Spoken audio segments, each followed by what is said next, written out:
Izwi lomzansi 98.0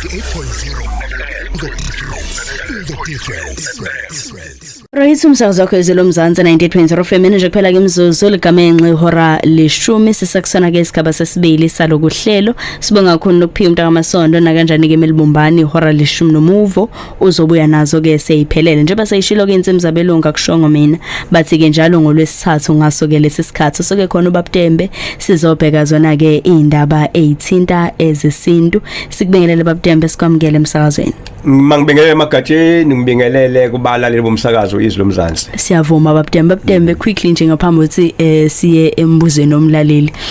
So kunabantu beraise ama contents la ukuthi uke kuzwe meke kuthiwa umuntu udlisiwe idliso more especially njengoba sikuyona inyanga iyothanda ukuthi yiziphi lezi impawu lezi ezenza ukuthi umuntu aza kuze kuthiwa hayi udlisiwe uSimilo udlisiwe ubuhle so iziphi lezi impawu specifically uyibukayo when it comes to indaba yedliso.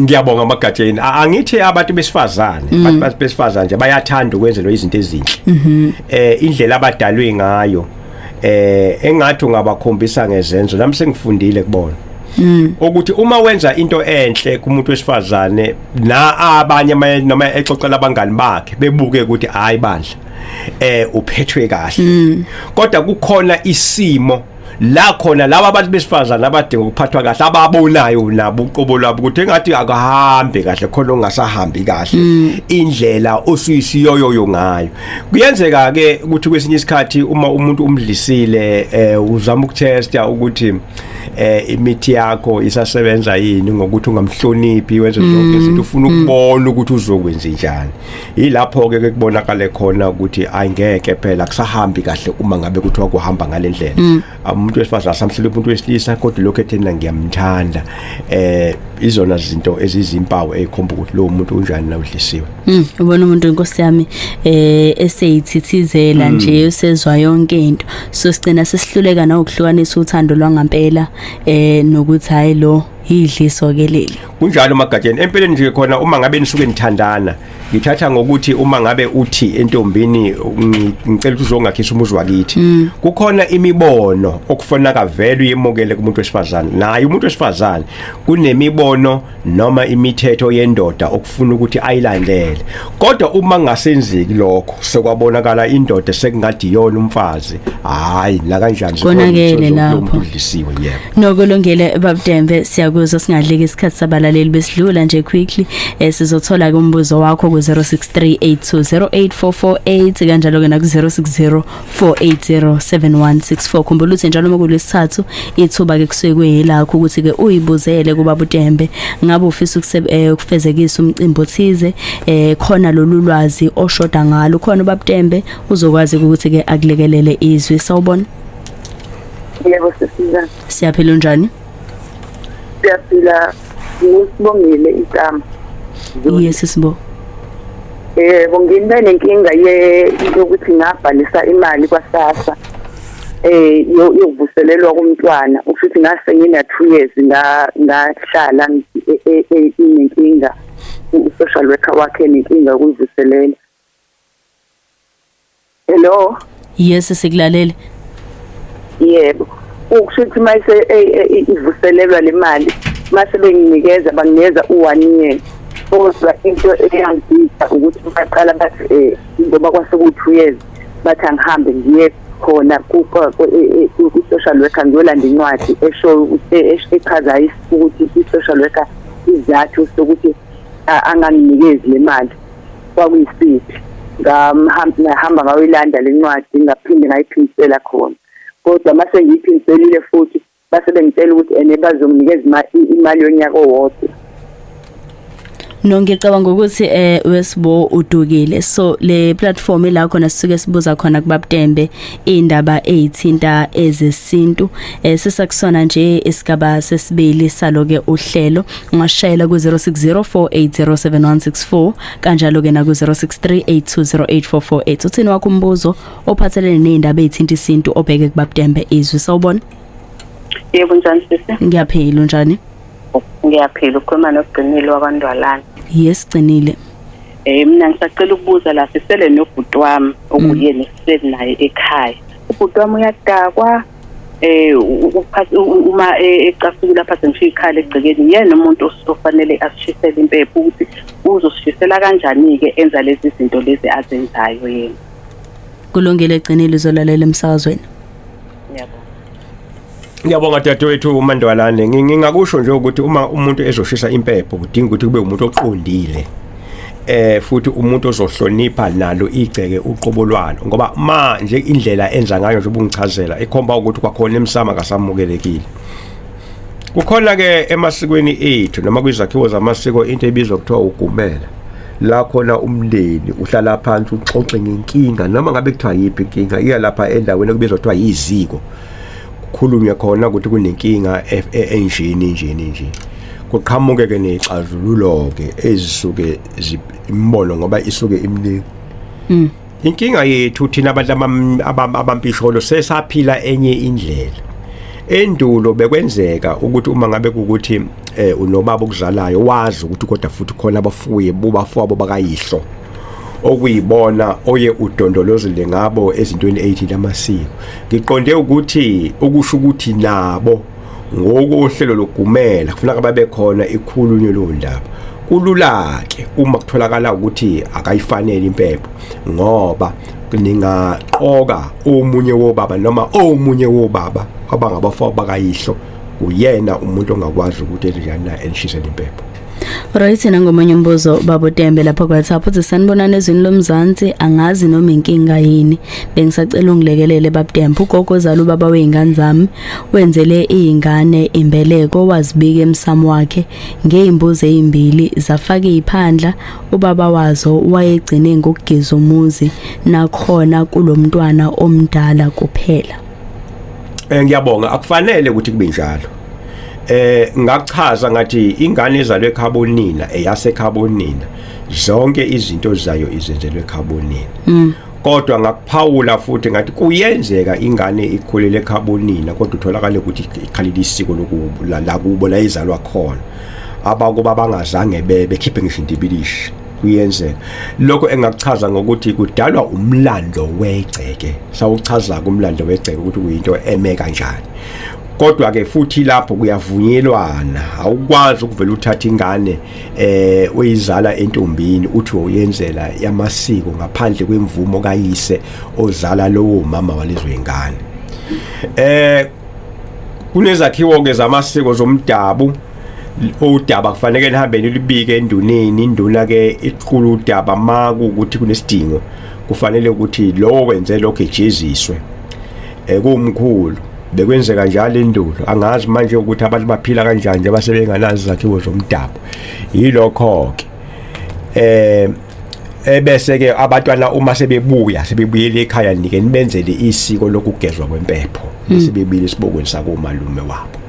Nokezwala Bab Ntembe siqhubeka sithathe incingo zakho ku 0604807164 ngabe khona umbuzo ofisa ukubuza kuBab Ntembe ophathene nazo indaba ezithinta zesintu izwe sawubona. Mandlovu umuhle naphela. Siyaphila njani? Siyaphila ba. Siyaphila sibongelele noBab Ntembe dokotela. Yebo. Ngukatsheni ngingayilindi la. Yes Katsheni. Soba nembuzwana kushembile noma mthathu kodwa ngizama ukusheshashesha. Bengifisa ukubuza la kuBab Ntembe mhlambe sewaba igameke asaka siphendula ngoxolisa ngokubuza mhlambe siphendula. Uma kwenzekile ngoba isimo sanamhlanje umuntu uyabheka sebeyabhalwa abantu isikhathi esiningi abasaqaqwe noma basaqaqelwa. Uma kwenzeka kudlula umakoti ongena ekhaya ngombhalo adlule emhlabeni uyenzelwa yena usiko lesigaba ekubeni enengangenanga ngaso mhlambe bese ehladlula kwelamathonga.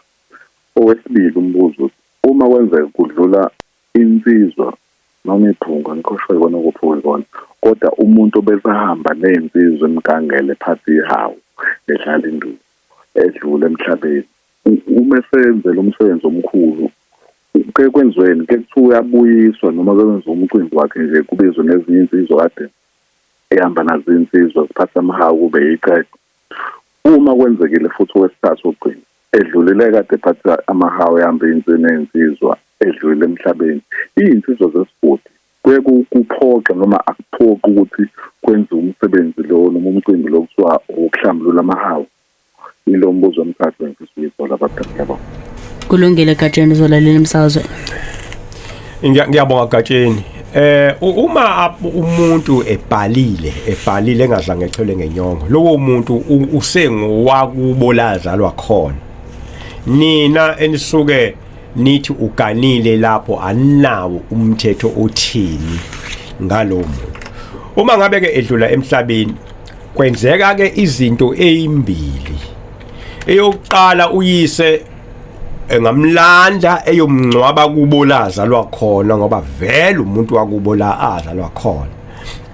Kodwa uma ngabe kuukuthi izinkulumo ziyahlangana zokuthi mhlambe naye umuntu wesifazane usathanda ukuqhubeka nempilo emzini izinto yakhe singasasekho, kuyaqhutshekwa ke nezinhlelo laba abantu bobabili becaciswe. Ikakhulukazi enye into abayisizathu sokuthi becaciswe ingoba sekukhona suke sekuzelwe izingane okudingeka nazo izingane ukuthi bengaphansi komsamo oqoqene futhi oqondile ukuthi nazo zizale ekhaya ukubola izalwa khona futhi nazo ihambe ziyokhishwa ekhabonina ebese ke zingena ngokupheleleke la. Inqubo ke eyilandelwe ke emva kwalokho uma sekucaciwe kube sekulandelwa inqubo yokungenwa komfazi oshonelwe indoda lapha ekhaya.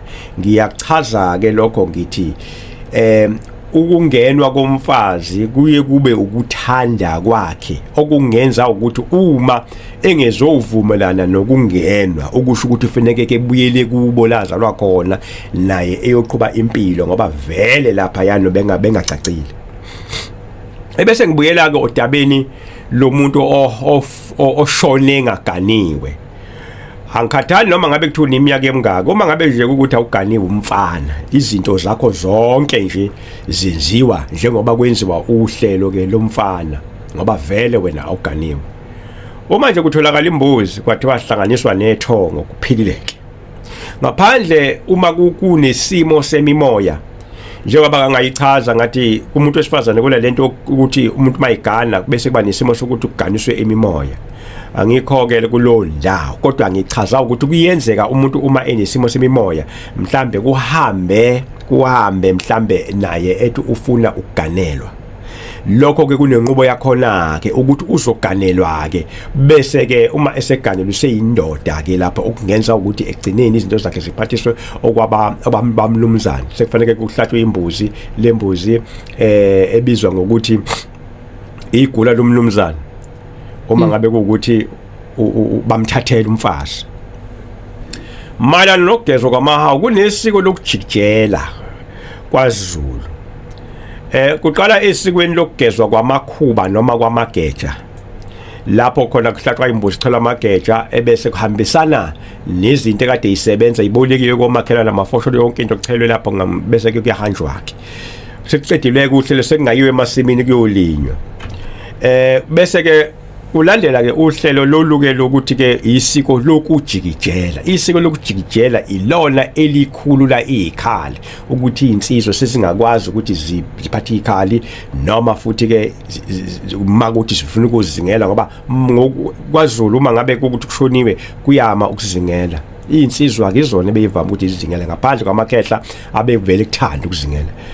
Yilokho ke engakhuluma ngakho engithi kuyenziwa uma ngabe kuthi umuntu ube yibutho linsizwa kodwa engaganiwe. Ukusho ukuthi uyibutho linsizwa nje kodwa umfana ngoba kaganiwe. Right, kulungile Bab Ntembe, siyabonga isembo somlaleli uphendulekile soqhubeka sithathe ingcingo ku 0604807164 siza ukuthi kuthini wakho umbuzo obhekiseke ku Bab Ntembe mayelana nendaba ezithinta zesintu kanjalo ke na WhatsApp sikhona 0638208448 izwe sawubona. Yebo Buhle njani? Ngiyaphila njani? Ngiyaphila ngibingelela na Bab Ntembe. Yebo ma. Yebo. Bengicela ukubuza mfowethu bakithi ngisize lana sinenkinga kakhulu ekhaya kwenzeki lutho mangabe kutholakala angathi kwaboshwa izinto kakhulu emuva sakhona amakhehla angasekho lento ke kushuthi lokho iqhubeka kushuthi khona okuthiwa wenza ukhamba ngazi ukuthi ukhamba lamanzi amnyama kanjani Ayi manje ngishiya yabona ngisho kuthiwa kubekwa imali kuzange sikulungise lento yabona imali sekuvela okunye kuvela isifo mhlawumbe kuvela okunye asazi sengicela ukubuza ke mina nkosami ngowaphela nami ngimingane ukuthi la ngihleli khona ngingakwazi mhlawumbe ukulungisa mhlawumbe ngiyilungisele mina umsamo ngoba njengoba nginengane lento phela ihamba izohamba iwele ngisho einganeni zami ngoba impela ngathi ngale kunzima kakhulu. Ngiyabonga babtembe nakwena nobuthi. Siyabonga kodwa dadewethu amanzi amnyama ayavalwa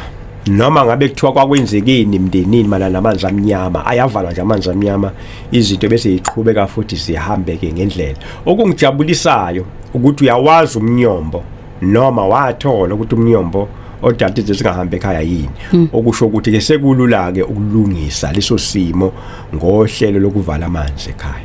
Nokuyezwala babtembe sophothoma sibheke nomunye umlaleli ku 0604807164 izwe sawubona. Yebo sawubona. Siyaphila njani? Nokhona sawubona kapembu. Yes baba. Ngicela lapho angikuselela ukuthi umuntu okheshwayo onjani mhlambe angithi mhlambe uzoqaqa uyakheshwa noma mhlambe esigane kwenye indawo athola umntwana waphinde wahlukana nomkhulu wasana kwenye indawo lekusifuna khona uyakheshwa nesigaba. Kulungile baba uzolalela emsakazweni siyabonga. Ngiyabonga kakhulu umuntu akakhehlwa angibeke nje kanjalo ngikuphinde kanjalo mletha akakhehlwa umuntu ovele oselinyaziwe empilweni ngoba amadoda alimaza abantu besifazane angithi selinyaziwe okusho ukuthi ke sinethuba thina abantu abangamakhehla ukuthi sikwazi ukuthi simthathe lo muntu wesifazane silamanisa abafazi bethu. Kulungile. Right. Ebese sibuya ke sithi ke ukukhehlwa ke kukhehlwa umuntu onjani uthatha ukukhehlwa engithi ngiyakukhumbula manje kukhona ukukhehlwa kweyinsizwa uma kade zilwa impi yenkosi bese sibuya ke izokhehlwa bese ibizwa kuthiwa amakhehla kuye kuthathwe ke imchele sithwaliswe imichele siholelwe lenkomo konkosi ebese kujutshwa ibutho leyintombi ezogana lezo yinsizwa ukukhehlwa ke lokho kuyibutho uma ngabe seliphunyuzwe empini selizogana. Ukukhehlwa kwesibili ukuthi intombazane ekhaya mayi uzenda zamshiya kubonakala ukuthi ayinayo inhlanhla yomendo uyise uba eseya emsamo eyikhehla ingane yakhe okusho ukuthi lapho useyifaka esigabeni sokuthi ngangena kunoma yipi isimo lapha ekhaya uma kukhulunywa ngeintombi intombi ngoba ayonwanga kodwa ngoba isikhehliwe uma futhi iyangena esithibeni sabusezalukazi futhi ngoba isikhehliwe iyakwazi ngisho ukushisa impepho ngisho kuyosenga inkomo esibayeni ingakho sinokukhuluma isizulu ukuthi seziyosengwa inkehli. Ebese kuba khona ukuthi uma ngabe kulotsholelwana mhlambe ebese ethi uyise wentombazane ingane yakhe akezoqala ukuyiganisa ngamanye amazwi ngiqonde ukusho ukuthi akusona sonke isikhathi la khona ukuthi intombi mayilotshwa noma izogana ikhehlwa ayikhehlwa uma ngabe seqedile ukulotshwa bese kukhulunywa ngane ngomcaco kodwa uma kubonakala ukuthi uyise unamathandabuzo ukuthi ingane yakhe ngayo kuyocaca njengamanje uwenze njani na uyacela la ingane yakhe igane khona noma la ithandwa khona ukuthi umntwana nami bengicela ukuthi singaqale ke senze njani simcacise ngoba ngala ekhaya usafunda mhlawumbe uzinyo ubulala yizathu ezayibeka bamnumzana ebese kwenza ke ukuthi laba bantu abasebelobole baqeda ebese besuka umakoti wabo bomkhehla ukumkhehla ukusho ukuthi bamgumula ingubo zobuntombi sebemfaka isidwaba noma ehleli kubo uhlela leso sidaba kodwa useyikehlo sekhehliwe kwenzele ukuthi noma uyise ehleli naye kodwa kwaziwe ukuthi akasenawo umthetho othini ngoba uhleli nomfazi womuntu. Right sibonga kakhulu babtembe siqhubeka sibheke imibuzo yakho ku 0604807164 isipha nje kuphela ke imizuzu esele ngaphambi kokuthi libumbane ihora lishumi nomuvo izwe sawubona. Nonkatsheni nobabtembe. Yebo sawubona baba. Undlangulela. Yes bamdlangulela. Ngifisa ukubuza la kubabtembe ukuthi ke uma ukomalume sekwafala amanxiwa ufike ukwazi ukuthi ufike uvuse ubeke uvuse umuzi bese wakhe indlu yangenhla njengoba kade ivele ingasekho indlu yangenhla uma sowuqala ke abantu abadala ke manje ubafaka lapha kuleya ndlu yangenhla uqalaphi wenze kuphi.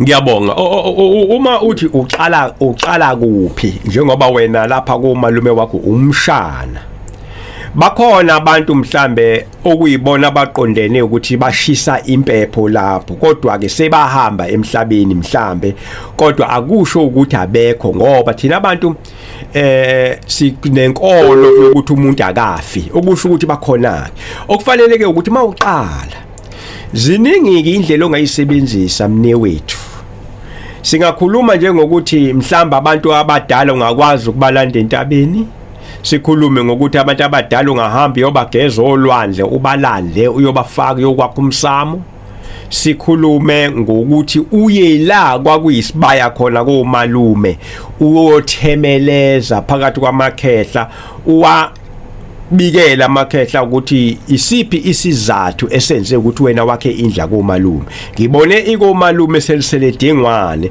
ngase ngiyabona ukuthi cha kufanele ngelivuse ngoba nathi njengoba uma wacaca ukwakuwenziwa ubuhlobo lokuhlanganiswa phakathi kwalamathongo amabili ngakho ke sibona sihlwimpu uma singekho ikomalume ningamangalike uma nibona sekuyimina ke engishisa impepho ubeke usuphahla ke lapha esibayeni busuthatha lezi zinto uphahle ngazo uthi yobakhombisa la awuzothi benzela khona izinto zabo. Right kulungile Bab Ntembe kule mzuzu nje emine sele sobhekana ku WhatsApp ku 0638208448 sizokuthi ke uthini wakho umbuzo ubhekise ku Bab Ntembe uthi Bab Ntembe ngibingelele studio ngicela ukubuza umntwana usekakhe wakhishwa ekhaya ngokosiko wamkelwa kubo usanakho yini ukuthi angafaka isiphandla sakomalume bakhe wakhishwa yebo komalume but akayena umuntu omningi kubo isikhathi esiningi uspenda la komalume. Ngiyabonga mlaleli. Ngithanda ukuthi lishabalalise igama lokukhishwa kwengane ekhaya bonina iyiswa kubo la yenza la khona ngoba leli gama linesona. Ingane uma ngabe kuthiwa iyiswa ekhabonina kukhulunywa lelo gama emsamo ukuthi umntwana uya ekhabonina uyofakwa esibongweni sasekhabonina alisebenzi igama lokuthi uyaphuma ngoba uma lithi uyaphuma kusho ukuthi azikho izinto okungathi ngolusuku uma zimbize emuva utholakale ukuthi kumukelekile ukuthi eyoyigcina ngani na ngoba nathi mina niyamkhipha kubalulekile ke lokho kuyiqiniso ukuthi noma ngabe kuthiwa unyoko uyihlo nonyoko bawaza la emgcagcweni kodwa kukhona ezinye izinto eziye zikubize ukunoma uyozenza komalume angene nje sibonele uma ngabe kuthiwa ungenwe yidlozi la komunyoko olume kufanele lo dlozi ahambe yoluvuma kuphi na konyoko olume nenhlanhla yakho uma kutholakala ukuthi konyoko olume kunezinto zokuthi mhlambe ukuye ekhaboni bonyoko uyophakamisa leli thongo noma leli dlozi la komalume kuyilona esingathekele kunhlanhla nokho ke zonke izinto noma igxathu olithathayo uma uyokwenza izinto zakomalume uyabika kini la ozalwa khona ukuthi kungani manje sekufanele ushise impepho komalume. Right nangomenye Bab Ntembe kule mzuzu ke mbili esele khona lapha ku WhatsApp ku 0638208448 sibuhleno Mr Ntembe ngicela ukubuza uma ungenaye ubaba wekhaya usekadlule emhlabeni uyakwazi yini ukusebenzisa ke umntwana wakhe amzalayo womfana oneminyaka e16 ukuthi kubo yena othatha ke indima yokushisa impepho? Yebo impendulo yami ithi yebo. Noma ke kukhona ungabazani kuphenduleni kwami ngoba wena mlaleli uthi wena ozothakashisa impepho kanti udaba lwempepho liba lapha kukumela la kuhlangana khona umleni ekhuluma lapho ngabafowabo bendoda okuyibona abazothi mfana siyakunika impepho bese kwazi ukuyishisa impepho ke lo ndoda la yakho ezalwa ke umkhonyana wakho kasekho emhlabeni. Right, nangomunye Bab Ntembe uthi ngibingelele ngibingelele Buhle no Bab Ntembe studio. Ngicela ningilekelele usisi wami uyagula akaye ensukwini zakhe from September uye kumuntu wathi umuntu makenzelwe isiphandla cause akaze asifake. Ngifisa ukwazi uma ushadile but wangakhishwa komalume senza kanjani and sonke akaze sifake iphandla and kunamawele amama sekadlule emhlabeni futhi nabo bakaze basifaka isiphandla ngeke enze yedwa thina sibadala thina sibadala singenzelwanga and akusanamandla akasanamandla ke siplan ukuthi simnike imali kube ngathi senzwe uye ngakubi khona into ekumele siyoyenza komalume before sifake lezo iphandla ukuthi sobuya emva kweindaba ezigcwele zika 11 o'clock sizwe ukuthi ke uthini impendulo kaBaba Ntembe libumbene ihora leshumi nomuvo msakazweni wakhe zilomzansi 98.0 FM kama lakho nokuphiwa kamasondo usekhona ke neindaba zokubumbana kwehora.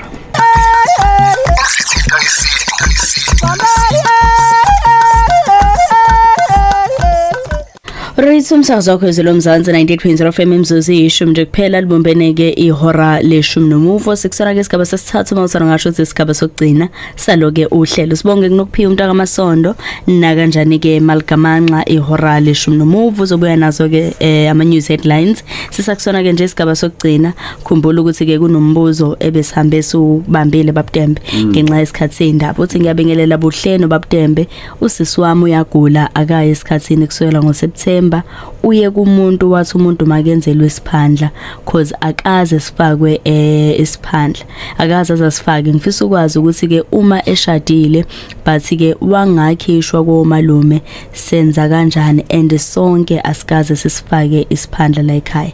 So engizama ukukuthola ukuthi ngeke kube nenkinga yini ukuthi kuqale ngaya kanawo amandla siplan ukuthi simnikeze imali kube ngathi uzenzele yena but ke ngakubi khona into ekumele siyoyenza komalume before sifake lezo iphandla. Ngiyabonga mlaleli la esizulwini kukhona ukwenda ebese kuba khona ukugana. Ukwenda yila khona kukhulunywa ngokuthi umuntu wesifazane wahamba wahlala nendoda kodwa angacaciwe kusukela esikweni lokuguqa kwentombi uma ngabe kuthiwa intombi kubuyise ubona inkomo lezothiwa abazungezi ebese ethi ingane yakhe ayilande lezo nkomo zithi bayishawa lezo nkomo esibayile bese bethatha umakoti bemfaka phakathi kuyancika ekuthenini ngesikhathi ke efaka ngaphakathi ngoba ukwenda uyabikwa lo muntu ozokwenda lapha egcekeni kukhulunywa ukuthi inkomo zethu ngoseyihambile ngakho kuzokwenda. Imvamisa namhlanje abantu abahleli njengomfazi nendoda bengacacile kuye kuba abantu okokuqala la khona umuntu waya kwamathandla nhliziyo wavakashela indoda wabona kuba wafika lapha endodeni kwamlandi wahlala. Lokho kunendlela lolo daba olusingatha ngalo ngoba kufanele kuyoxoliswa emsamo ukuthi umakoti intobazana ingane yini yakwamathandla nhliziyo ngaphandle ke ngaphambi kokuba kuqala into zesintu sekukhona inina inhlambulo bese kuba khona la khona kwavunyelwana ukuthi bamcela umakoti njoba sekulotsholiwe ngezathu ezithize kodwa ngingacaciwe uyabikwa futhi ukuthi ngaboni ngoba lo makoti khona amasiko sengadlulwanga kuona njengesiko lokucaca isiko lokugoya lapha nomakotshana suke ngenziwe nesiko ke elinye lokumfaka enkambeni okusho ukuthi ziqoba zonke lezo igaba uma kunjalo vele manje efakwe enkambeni uma ke esefakiwe enkambeni noma yinini uma ngabe kukhona izinto ezimbiza kubo kuyashishwa impepho kuchaza ukuthi cha umakoti kunesiko okwakufanele ukuthi ngabe usenganeno nje soligcinile kubo lazalwa khona siyacela ukuthi ehambe ugcina lo siko kusho ukuthi uzobuyela kubo ke ehambe ke eyogcina ke lelo siko yebo kuyenzeka umuntu noma ngabe ethi usecacile kodwa uma kunesiko kudinga ukuthi uyogcina kubo kuyakhulunywa kuchaza ukuthi ngazathu sini eseya kubo manje umakoti kodwa wayefikela ezogana ezokwela noma ezogana. Right Bab Ntembe na umunye umbuzo uthi Buhle Bab Ntembe ngicela ukubuza kukhona into engididayo la ekhaya ngabe intombi engacacile iyangena yini esithebeni ngisho intombi nje Bab Ntembe engenzeliwe lutho mhlawumbe ngenxa yokuthi nje iyathandwa ngabe iyangena yini esithebeni. Ngiyabonga mlaleli umaka boy uyena lokhuluma ngaye ofikile nje ekhaya ngenxa yokuthi uzwa kumlandi lahle likhona nendoda akayihlanganisi nezinto zalowo muzi kusho ukuthi uhlala lapha eKhosombeni nendoda yakhe akavumelekile ukucala usecekeni okokuqala lokho esingakusho uma kushiswa impepho kufanele ephumele ngaphandle ngoba akavumelekile ukukhogela impepho yalowo muzi angisayiphathiki indaba yesithebe ngoba izithebe ziyabalwa izithebe kukhona isithebe sasesibayeni khona isithebe somama khona isithebe sasendlini kukhona isithebe samantombazane lapha ekhaya ebese kuba khona isithebe sabafana ukuyiphapha edlelwa ngaphandle manje ke uma wengane ngisho ngabe kuthiwa ungwala ekhaya akabaliwe ubizwa kuthiwa undinga sithibeni kangakanani ongazalwa kakuzalwa lapha ekhaya nokuyezwakala Bab Ntembe uthi ngiyabingelela Bab Ntembe nosesibuhle ngicela ukubuza ngashonelwa ingane iyabulawa manje ngifisa ukwazi noma ngicela ungilekelele Bab Ntembe ukuthi ngingageza kanjani ngiyabonga ngiyabonga tata mhlobo sami ukugeza uma ngabe kusuka kufiwe kunye nje kuphela nokho ke kusho ukuthi ngizosebenzisa lokho okwenziwa namhlanje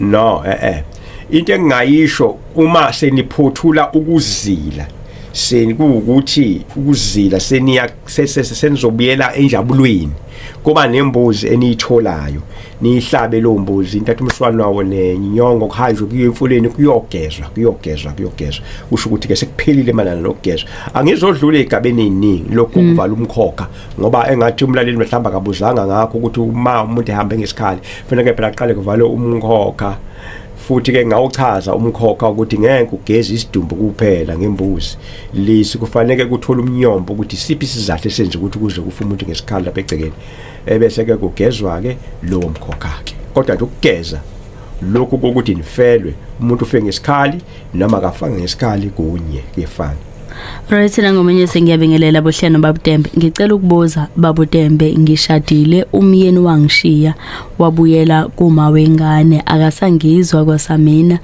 akasahlali ngisho ukuhlala emzini wethu so ngicela ukubuza ke Bab Ntembe ukuthi ngingakwazi nami ukuyiqhubekela nempilo sinze ngacaca ngathelwa ngenyongo ngeshwa umuntu osoke wacaca wathelwa ngenyongo akasenayo enye indlela ukuthi mhlambe engathelwa engahamba eyothelwa ngenyongo kwenye indawo noma singathi mhlambe ehambe ethi uyokha imfino kuyinto echazwa ngokuthi sizulwini leyo iyichilo malana ke nesixazululo zeyinkinga la tholakala khona ukuthi umfazi awusamnaki kuyiwa kugumela ngoba lezo zinto ngayichaza ngathi zizindaba zabantu ezikhulunywa einkundleni zabantu abayimindeni ukuthi ubani usengithathi sokadade wabo akasangijabulisi bese umndeni uyixazulula ke lezo inkinga ngeshwa sekwanda namhlanje ukuthi abantu mabecaca ebese umuntu ethi unekwakhe ebese kubonakala umakoti ethi umakoti enakayingenda akamamezala akayindenda bababezala bafabo bendoda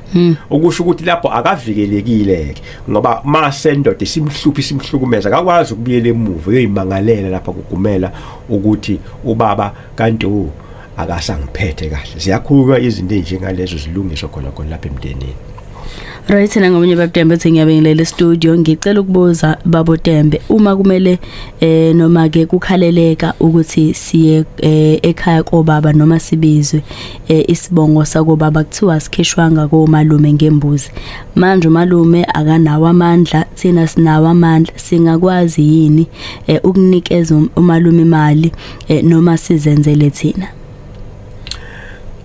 kukuye kuthiwa ngesizulu umkhwenyana isigodo soxetshulwa bengamsukela nje umkhwenya wabo bemtshele ukuthi njengoba nje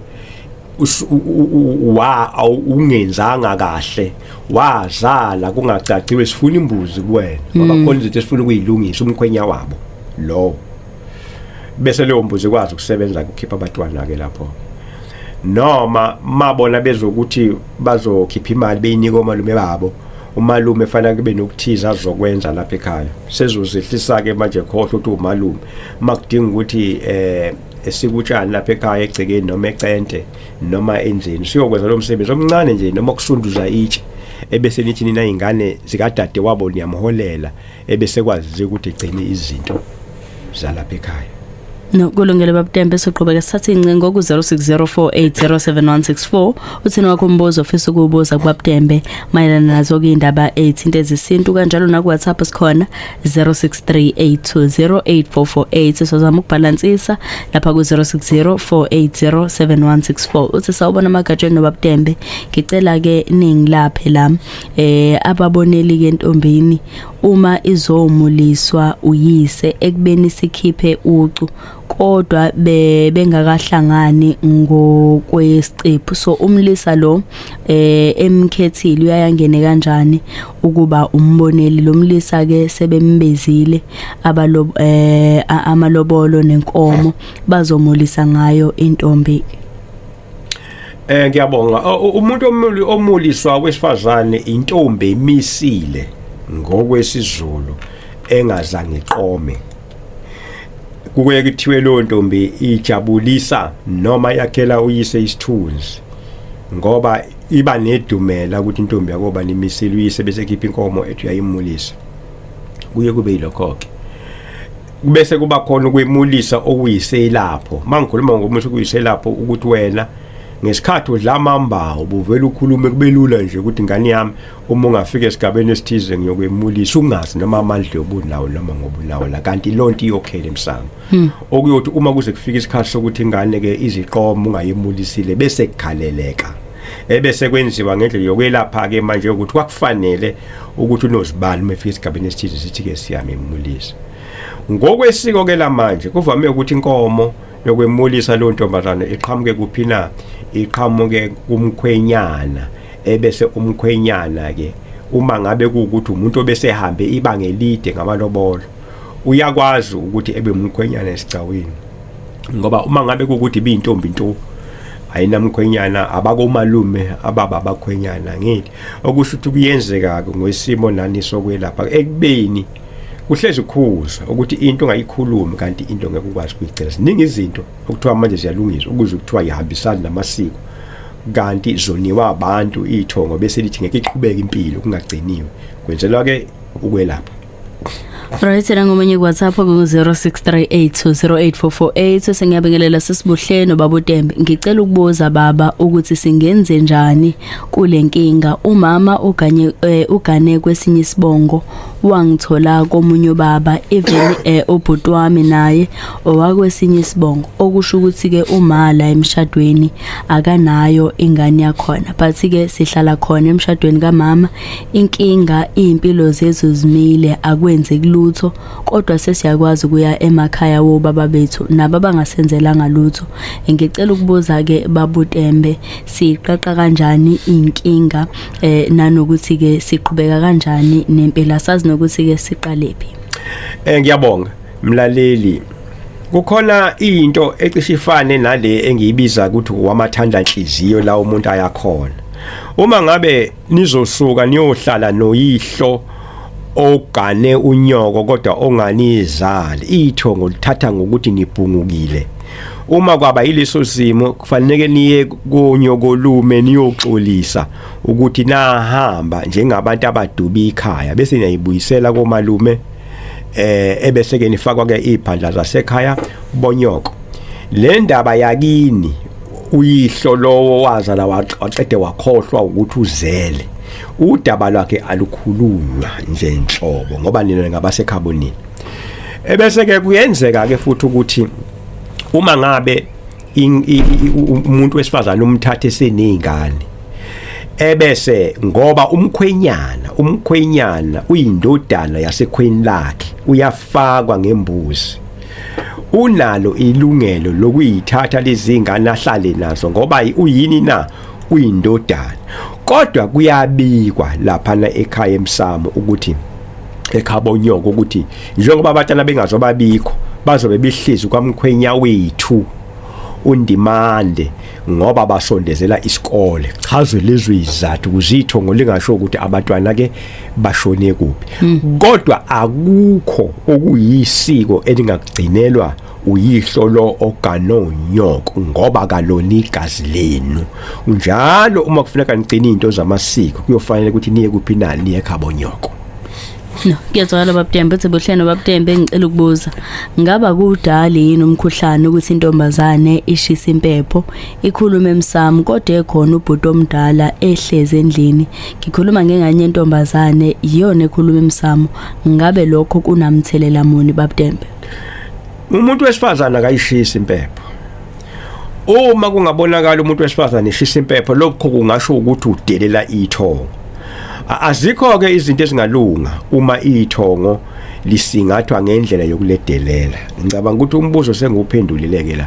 Kukhona ekufanele ke ngikuchaze ukuthi umuntu wesifazana uma ngabe kuukuthi uzoyishisa impepho, kufanele be inkehli, njengoba kade ngichaza ngenkehli seziyosengwa inkehli.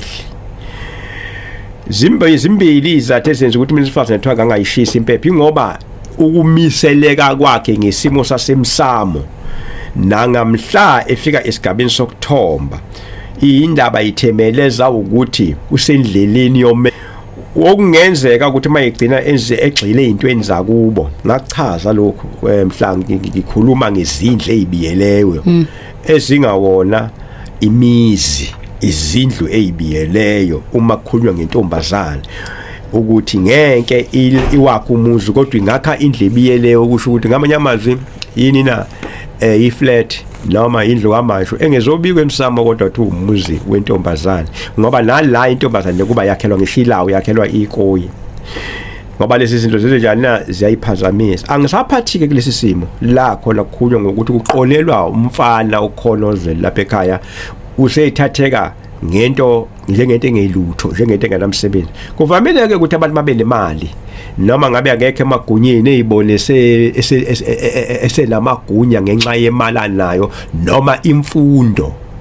Zombili lezi zinto siyakulimaza imali nemfundo kodwa futhi kwesinye isikhathi ziyakulekelela ekuyiseni phambili ngokwesimo sentuthuko uma uzoba nakho kodwa ube umuntu onenhlonipho. Nokuyezwala Bab Ntembe kule mzuzu nje emhlane sele sobhekana lapha encingweni ku-0604807164 yashintsha lento ngene imzuzu sele ngaphambi kokuthi ligamanxe ihora leshumi nomuvizwe. Sawubona. Yebo sawubona. Sikuzwela kude baba, asikuzwa Nhlobo, sicela usikhuphule lizwi.